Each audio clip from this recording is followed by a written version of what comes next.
Mirëmbrëma të nderuar shikues. Sonte në edicionin qendror të lajmeve në RTK ndër të tjera ju ftojmë të ndiqni.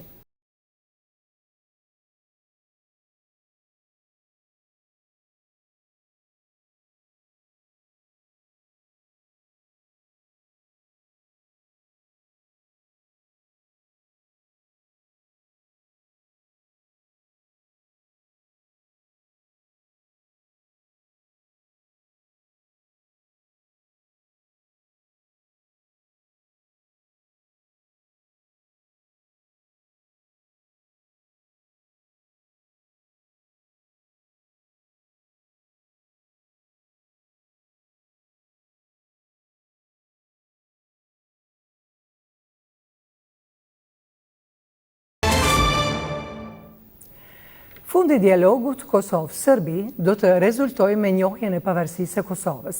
Kësaj do t'i paraprijë një marrëveshje e vështirë dhe e dhimbshme.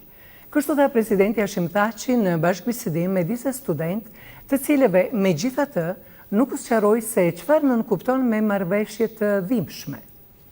Marrëveshja përfundimtare mes Kosovës dhe Serbisë do të jetë e vështirë dhe e dhimbshme. Kështu ritheksoi presidenti Hashim Thaçi në bashkëbisedim me studentë. Ai tha se i gjithë spektri politik në vend duhet ta mbështesë këtë proces, nga se Kosova nuk guxon të dështojë në këtë dialog. Do jetë një marrëveshje shumë e vështirë, edhe dhimbshme. Edhe ne me kompromise kemi arritur këtë progres tash 3 dekada. Kompromis kemi bën në Rambuje, po kemi fitu liri. Kemi bë kompromis me partnerët tonë, SBA dhe Bashkimin Evropian dhe NATO. Mbi bazat e kompromisit kemi ecur edhe në Vjenë, po sot e kemi vendin të pavarur dhe sovran.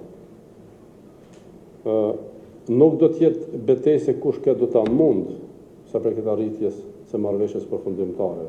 Kosova në asnjë rrethon nuk guxon me marrë përgjegjësinë e dështimit të dialogut dhe të marrëveshjes.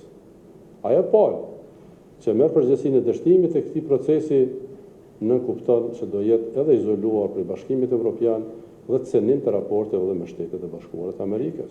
I pyetur se cilat do të jenë kompromiset e dhimbshme të cilat po përmenden, presidenti nuk përmendi asgjë konkrete. Mirë po tha se marrëveshja do të rezultojë me njohjen e Kosovës.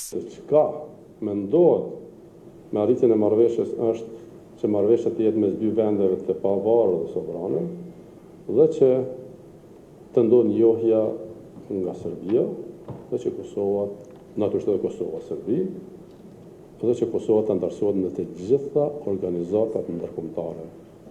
Nuk do të lejojmë që të ndodhë një marrëveshje tjetër e përkohshme, sepse kjo do jetë shumë e rrezikshme, pastaj duhet të jetë marrëveshje përfundimtare. Gjatë këtij bashkëbisedimi me studentët, presidenti Thaçi tha se pas arritjes së marrëveshjes finale me Serbinë, e cila pritet të ndodhë brenda 4 deri në 6 muaj, do të organizohet një konferencë ndërkombëtare e donatorëve për të dyja shtetet, e cila do të hapë rrugën e zhvillimit ekonomik.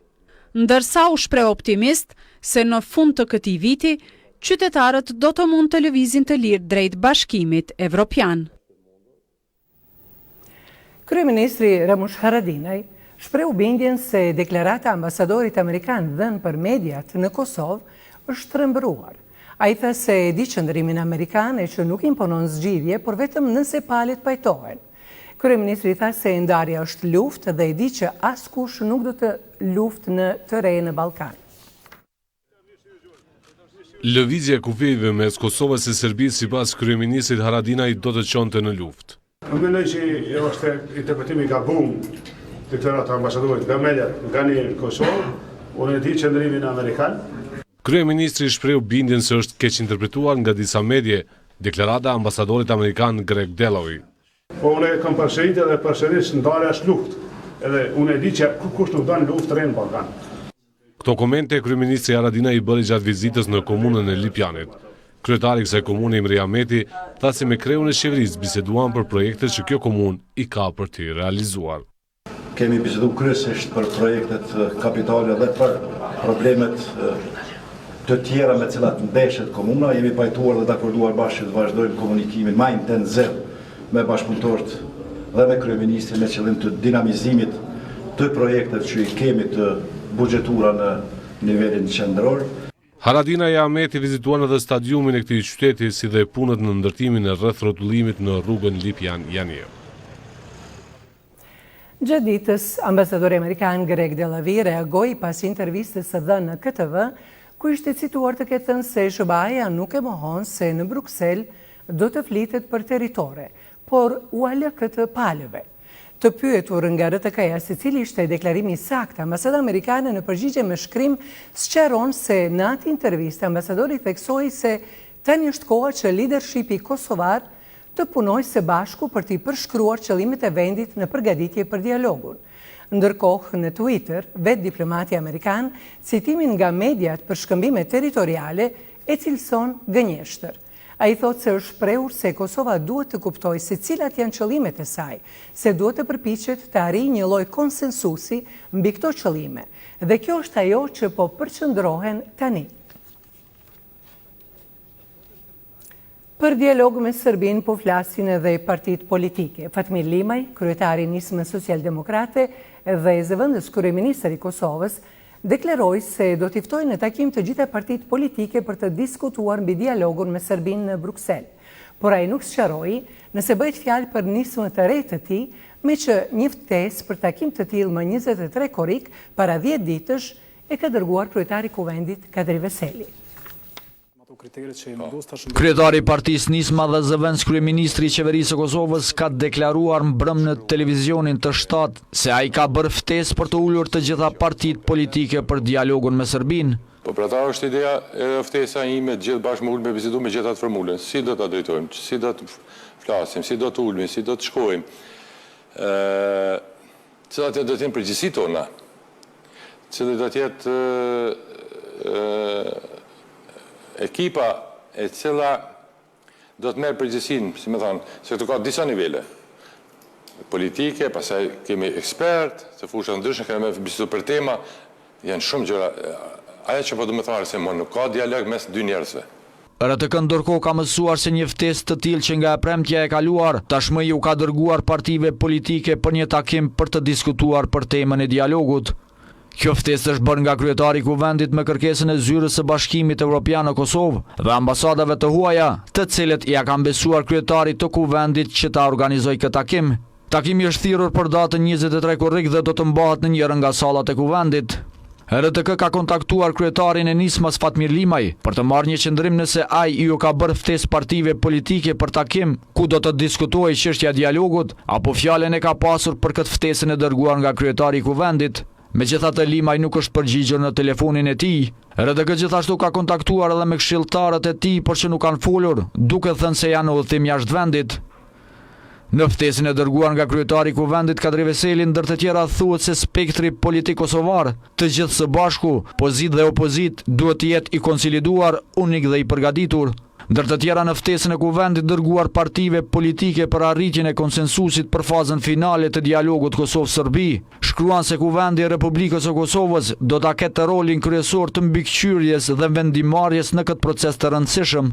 Ndërkohë dokumenti kornis për dialogun i publikuar ditë më parë dhe i dorëzuar nga kryetari i Kuvendit dhe Partisë Demokratike të Kosovës Kadri Veseli, liderëve të partive politike, përcakton në mënyrë të detajuar parimet, afatin kohor, synimet dhe objektivat e Kosovës në dialog, si dhe vijat e kuqe. Ndërkohë, në shtëpinë e kryetarit e LDK-s qëndroi ambasadori amerikan Greg Delavi, Abdullah Hoti, shefi i grupit parlamentar të LDK-s, duke konfirmuar këtë takim, tha se me diplomatin amerikan kanë shkëmbyer idetë për dialogun me Serbinë. Ai tha se kërkesa e tij dhe gjithë diplomatëve ndërkombëtar është përfshirja e LDK-s në dialog, kurse takimi është mbajtur në shtëpinë e Mustafës për shkak të gjendjes shëndetësore të këtij të fundit.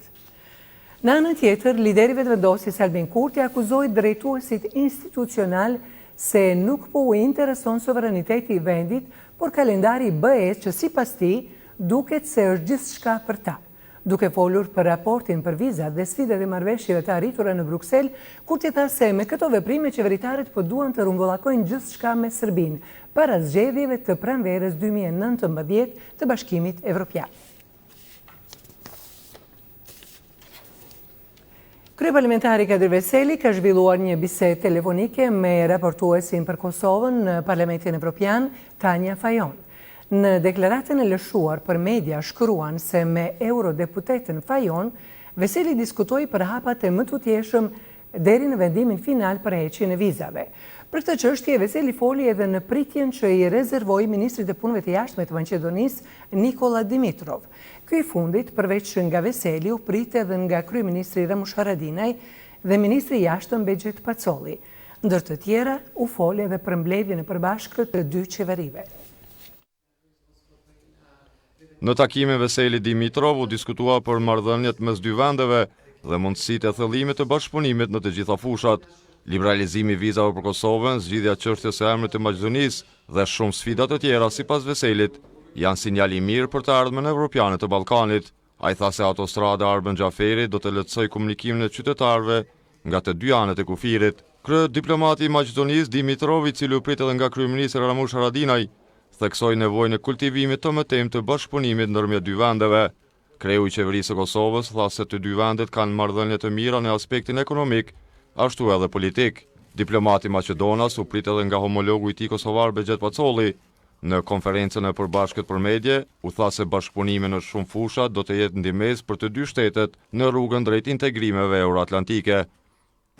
Kemi të nënshkruara 21 marrëveshje, numrin më të madh të marrëveshjeve që kemi me ndonjë shtet. Kemi edhe 4 nisma që do të kthehen në marrëveshje dhe 4 memorandume ndërministeriale.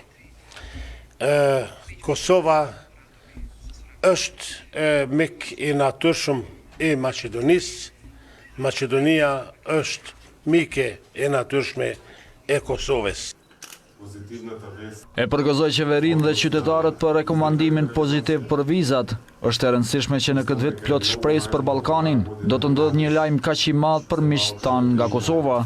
Ne dhe qeveria jonë jemi të bindur se nëse nuk kemi fshinj të mirë, nuk mund të kemi as ardhmëri të mirë dhe pikërisht për këtë arsye i përkushtohemi zgjidhjes së problemeve, krijimit të mundësive, ndërtimit të urave dhe çdo lajm i mirë për Kosovën dhe vendet fshinj është lajm i mirë edhe për Maqedoninë. Në këtë takim është diskutuar edhe mbi masat mbrojtëse ndaj importit të disa produkteve nga Maqedonia dhe për kohën e mbajtjes së mbledhjes së përbashkët mes dy qeverive, e cila pritet të mbahet së shpejti.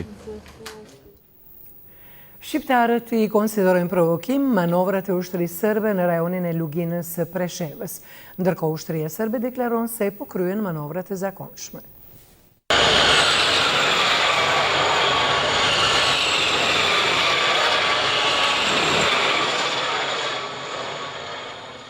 Fluturimet e të ullëta të avionëve dhe helikopterëve ushtarak serb mbi vendbanimet shqiptare në Bujanot së Preshev kanë shqetësuar banorët e kësaj ane. Manovrat të tilla kanë gjallur edhe reagimit e organizatave lokale. Dënojmë ashpër këto provokime, qofshin ato fluturimet në distancë të ulët apo rrëthimi i lapidarit në Thërnoc. Veprimet të tilla të ushtrisë serbe vlerësohet se vetëm sa e tensionojnë situatën e Lugin. Qeveria e Serbisë me këto metodat e saj mundohet të destabilizoj rajonin dhe të ngjallë frikë tek qytetarët e Luginës Preshevës dhe njëkohësisht Luginën e Preshevës e konsideron si një poligon ushtarak policor. Edhe Ilir Sadriu, nënkryetari i PD-s-së, ka reaguar ndaj siç i ka quajtur provokimeve të ushtrisë serbe. Ne konsiderojmë se këto manovra ushtarake janë paramenduara mirë për të mbjellur ndjenjen e frikës te qytetarët e Luginës Preshevës dhe është një vazhdimsi e politikës për të ngjallur pasiguri tek qytetarët tanë në Luginën Preshevës. Ministria serbe e mbrojtjes ditë më parë në faqen e saj zyrtare ka paralajmëruar se gjatë datave 19 dhe 20 korrik, në kuadër të trajnimeve të rregullta të fluturimit, forcat ajrore do të fluturojnë në zonën e jugut të Serbisë. Nga ora 20:15 në RTK1, në rrjetin toksor dhe satelitor, mund të ndiqni intervistën me lobistin e madh shqiptaro-amerikan Ekrem Bardha, të cilin e realizoi gazetari Ridvan Berisha. Në këtë intervistë, zotri Bardha flet për shumë ngjarje që në të vërtetë paraqesin një rrëfim të jashtëzakonshëm historie se çfarë kanë bërë shqiptarët në Amerikë me dekada të tëra për lirinë dhe pavarësinë e Kosovës.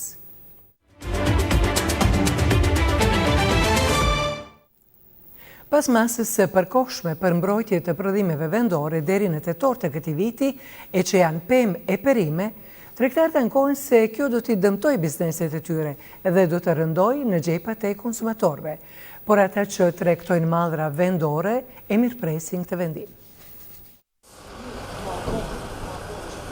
E solli mallin e tij në ditën kur hyn në fuqi masat mbrojtëse për 30% të pemëve dhe perimeve.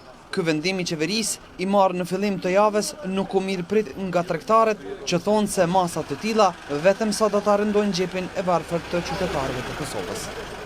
Kjo është në pjesë popullatës. Kto pagun popullata, pagun konsumatorit. Që 30%. Po se ti kjo sikur borna do të më i pemë të perimet për këtë popull. S'kem të mirë, kjo është për shëndet popullit.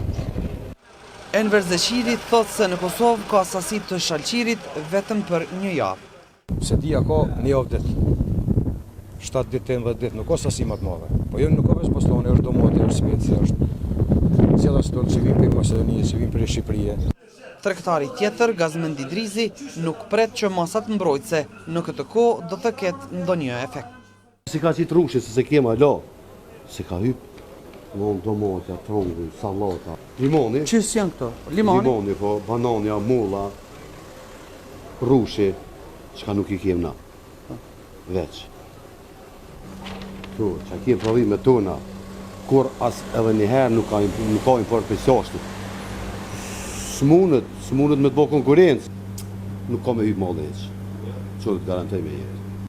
Vendimin qeveritar ka filluar ta zbatojë dogana e Kosovës. Zbatohet në gjitha importet që vinë nga vendet të origjinës të cekura në vendim. Se si është vendimi i njëjtë, po normalisht ka fushë të aplikimit të shteteve të tjera realisht. Ministri i Tregtisë dhe Industrisë Bajram Hasani deklaroi në RTK se vendimi është marrë për t'i mbrojtur prodhuesit vendor. Ai tha se vendimi për pemë e perime të freskëta është mirë i analizuar e do të mbetet në fuqi për aq kohë sa do të ketë prodhime vendore të mjaftueshme. Masë mbrojtësi ka ndërmarrë qeveria edhe ndaj qumshtit që importohet nga Bosnia e Hercegovina.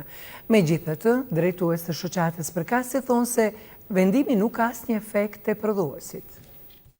U dëshën 3 muaj që të filloj të zbatohet vendimi i Ministrisë së Tregtisë për masën mbrojtëse prej 17% për qumshtin e importuar nga Bosnia. Kjo pasi qeveria në mbledhjen e së mërkurës e ka miratuar këtë vendim. Pas kësaj, dogana ka filluar të zbatojë vendimin, megjithse ende nuk dihet nëse masa mbrojtëse do të zbatohet në import nga prilli apo nga aprovimi i vendimit të qeverisë. Tani dogana ka filluar përgatitjet për aplikimin e kësaj takse shtesë në produktet të qumshtit që vijnë nga Bosnia. Po na sot presim që gjatë ditës na vi vendimi nga kryeministria dhe aty sqarohet se nëse vendimi hyn në fuqi me datën e nënshkrimit të kryeministrit ose hyn në fuqi ose ky vendim aplikohet në mënyrë retroaktive nga muaji prill. Pavarësisht kësaj, kryetari i shoqatës së qumshtorëve, Ramadan Memaj, thotë se ky vendim më nuk ka asnjë efekt tek prodhuesit. Dhe tani sezona e qumshtit pothuajse po kalon, në kohën kur stoqet, domethënë importet janë mbush me mall nga Bosnia dhe Hercegovina apo nga vende të tjera, tani sillet një vendim i cili për të cilin dikush është përkujdes që do thotë që të sillet në kohën kur efektet e tij do të jenë të papërfillshme. Në një rast të tillë, qoftë në mënyrë retroaktive apo nga dita kur është sill vendimi që i bën nga dita sotshme apo e djeshme, në fakt nuk do të ketë ndonjë ndikim në industrinë e qumshtit. Pra, ndikimi i saj mund të jetë vetëm për sa i përket buxhetit të shtetit. Ministri i Tregtisë Bajram Hasani në një intervistë për programin e mëngjesit në RTK ka thënë se vendimi për qumshtin nuk është zbatuar pasi dogana dhe Ministria e Financave kanë thënë se sipas kodit doganor, dogana merr detyrë vetëm nga qeveria. Ministria e Financave nënshkroi marrëveshje me Bankën Botërore për financimin e projektit të ekonomisë digjitale në Kosovë, vlera e të cilës është mbi 20 milionë euro. Marrëveshja u nënshkrua nga Ministri i Financave Bedri Hamza dhe menaxheri i Bankës Botërore për Kosovën Marko Mantovanelli, kurse zbatimi i saj bëhet nga Ministria e Zhvillimit Ekonomik. Sipas ministrit Hamza, ky projekt për ekonominë digjitale kontribon direkt në zhvillim ekonomik të vendit. Komisioni Parlamentar për të Bagjeturit dëgjoi sot përfaqësuesit e qeverisë të cilët morën pjesë në samitin e mbajtur në Londër, ku diskutua për të pagjeturit. Pas samitit të Londrës, në të cilën është diskutuar edhe për të pagjeturit e luftës së fundit në Kosovë, përfaqësuesit e qeverisë raportuan para Komisionit Parlamentar për të pagjeturit rreth pjesëmarrjes së tyre në samit. Sipas tyre, shumica e shteteve janë zotuar se do të ofrojnë informacione për të pagjeturit, por janë skeptik nëse shteti serb do ta zbatojë këtë marrëveshje. Nëse mendon dikush që do t'ja folim dikujt zhdukurit apo krimet, mashtrohet, se nëse ja foli unë, nuk ja foli familja. Kemi raste të manipulimeve nga shumë njerëz të cilët ndikojnë të familjet dhe shpresoj se i ka edhe mashtrohet se i ka djetë gjatë. Ndërkaq, deputetët kanë ngritur shqetësime sa i përket vonesave të zbatimit të urdhëresave gjyqësore për të hulumtuar gjurmët e të pagjeturve. Përndryshe, në vendin tonë, më shumë se 1.600 persona konsiderohen të pagjetur që nga 1999. Këtë vit, në gjithsejt, 143 programe studimi në Universitetin e Prishtinës kanë konkuruar mbi 12.000 student, ndërsa do të pranohen mbi 8.000. Sot ishte dita e dytë e provimeve pranuese. Kanë vazhduar edhe të premten provimet pranuese për nivelin bachelor në Universitetin e Prishtinës. Ky testim u mbajt në Fakultetin Ekonomik, të Filologjisë, Inxhinierisë Elektrike dhe Kompjuterike dhe në Fakultetin e Edukimit. Kandidatët thanë se pyetjet ishin relativisht të vështira. Në rregull, çdo nuk kanë. Si ju duken pyetjet? Pak të vështira, normale, ama çdo gjë që kena kalu. Çdo vit shkollës. Më mirë testi ka qenë në nivel. A ju duken pyetjet e vështira? Jo, qa shumë, por ata që kanë mësuar nuk janë vështira. Do të më përgatit pak, për ndryshe testi i lehtë von. Sa minuta zgjatje? 1 orë, fiks. Dekani i Fakultetit Ekonomik, But Dedaj, tha se i gjithë procesi ka ecur shumë mirë, por shqetësues për të është rënja e numrit të aplikuesve për programet e këtij fakulteti. Ne në totali kemi, do të thotë, të parapame me konkurs që t'i pranojmë 1963 student, ndërsa kanë aplikuar në gjitha drejtimet 1322. Do të thotë, mbi 600 student janë më pak aplikant se sa është numri i parapame. Kjo e bjen që edhe në shtator do të kemi konkurs shtesë. Ndërkohë, e veçanta e këtij viti në Fakultetin Ekonomik është se në mesin e aplikuesve kishte edhe të huaj në programin e gjuhës angleze, që është i vetmi program në këtë gjuhë në UP. Të shtunën do të mbahet provimi pranues në Fakultetin e Mjekësisë. Këtë vit, në gjithësi 143 programe studimi kanë konkuruar mbi 12.000 student, ndërsa do të pranohen mbi 8.000. Me qëllim të ndërgjegjësimit të gjithë pjesëmarrësve në trafiku në rrugor, Policia e Kosovës ka filluar shpërndarjen e broshurave sipas projektit për një vit më të sigurt në trafik. Lansimi i projektit zyrtarisht ka filluar sot në pikën e kalimit kufitar në Mërdar, duke i njoftuar pjesëmarrësit në trafik për gjendjen e sigurisë rrugore në vend, gjobat e trafikut dhe në veçanti kufizimin e shpejtësisë së lejuar.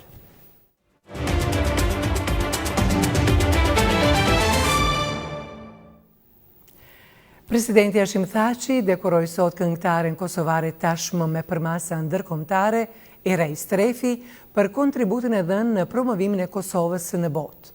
Gjatë pritjes që i bëri në zyrën e tij, presidenti Thaçi i ndau këngëtares Strefi medaljen presidenciale jubilare të 10 vjetorit të pavarësisë. Ai e vlerësoi lart kontributin e këngëtares për promovimin e Kosovës nëpër botë.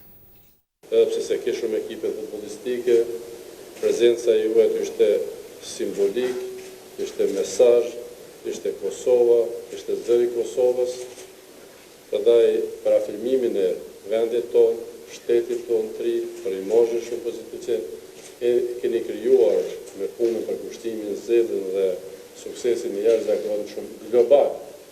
Unë kam vendosur që të ndaj dekorimin për ju, për kontributin për vendin. Jam shumë e lumtur që e kam aftësinë me bë botën me këtë, edhe të lumtur me muzikën tanë, po gjithashtu edhe kjo medalje mu motivojnë edhe ma shumë për me promovu Kosovën sa ma shumë që të mojnë të ardhmen edhe me pas dhe me meritu sukseset të tilla.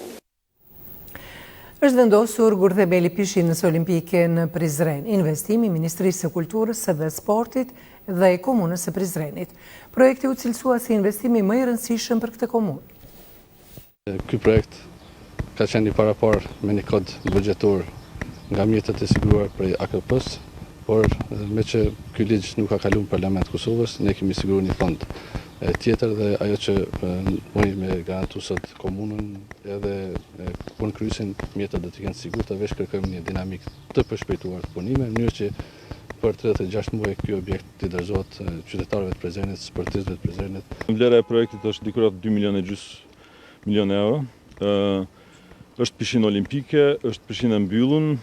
Besoj që qyteti i Prizrenit i është nevojit kjo, dhe besoj që do të jetë një nga objektet të cilit do të vizitohet më shumë edhe përdoret më shumë nga qytetarët e Prizrenit dhe të komunës Prizrenit, po edhe të rrethinës.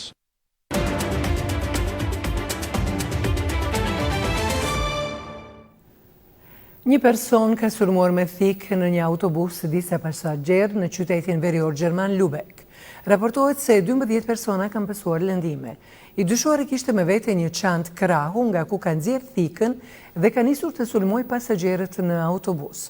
Sulmuesi është arrestuar nga policia e cila po i heton motivet e këtij sulmi.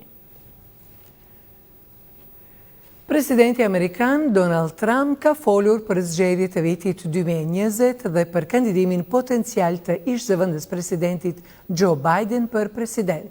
Ai ka thënë se Biden nuk mund të jetë kandidat serioz dhe ka paralajmëruar se synon edhe një mandat të dytë. Let me ask you about 2020. Përkundër problemeve që dalën pas samitit me presidentin rus, Donald Trump ka folur rreth planeve të tija për të garuar për një mandat të dytë presidencial. Në një intervistë për rrjetin CBS, Trump ka thënë se do të dëshironte të garonte kundër ish-zëvendës presidentit Joe Biden më 2020, i cili u përmend në intervistë si kandidat i mundshëm nga demokratat. But Biden never by himself could never do anything. Trump ka thënë se ëndërron që rivali i tij të jetë Joe Biden, duke shtuar se ai ka kandiduar 3 herë dhe ka marrë më pak se 1%, ndërsa Obama sipas tij e nxorri atë nga grumbulli i plehrave dhe të gjithë u tron ditën që e bëri këtë, ka thënë Trump. Ai ka shtuar se do të garonte ndaj secilit kandidat, mirë po do ta dëshironte Joe Biden pasi do ta mund lehtësisht. Gjatë intervistës, ai ka konfirmuar se do të kërkojë një mandat të dytë presidencial. Presidenti Trump sërish ka ngritur tensionet pasi ka ftuar udhëheqësin rus Vladimir Putin për të vizituar Shtetet e Bashkuara në Vjesht, gjë që e bëri të qeshte shefin e inteligjencës amerikane, i cili lajmin e mori gjatë një interviste të drejtë për drejtë. Vladimir Putin coming to the... Yeah. Okay. Yeah. That's going to be special. Kjo do të jetë e veçantë, ka thënë në mënyrë krejt ironike drejtori i Shërbimit Informativ Kombëtar Dan Coats. Përplasjet ende po vazhdojnë për takimin e parë Trump-Putin në Helsinki, ku folën privatisht. Demokratët e opozitës thonë se nuk duhet të ketë më bisedime 1-1. Të nderuar shikues, kaq për këtë edicion lajmësh. Ne ju falenderojmë për vëmendjen tuaj.